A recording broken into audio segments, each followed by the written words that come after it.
Trustee के chairman पे भी एक यू टर्न आ गया, वो शहबाज शरीफ को तस्लीम कर लिया गया, उसकी क्या वजह है? हाँ जी, डील हो गई शहबाज शरीफ के साथ और क्या। नहीं, उसकी वजूहात क्या हैं? कुछ तो देखिए वजूहात ये कि आप अपोजिशन के बगैर पब्लिक अकाउंट्स कमेटी का चेयरमैन बना ही नहीं सकते।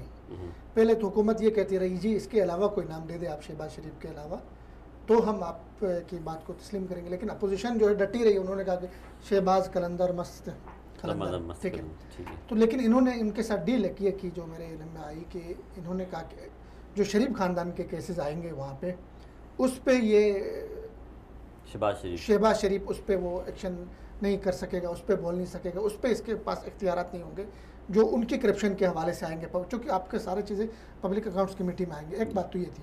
दूसरी बात यह है कि हुकूमत शायद ये समझ रही है कि चूँकि शहबाज शरीफ के केसेस चल रहे हैं नेप में, वो नाअहल हो सकता है, नाअहल होकर वो जेल जा सकता है। तो जो उनको बज़ाहिर उनको राम करने की कोशिश की गई है अपोजिशन को, सांप भी मरे लाठी भी न टूटे।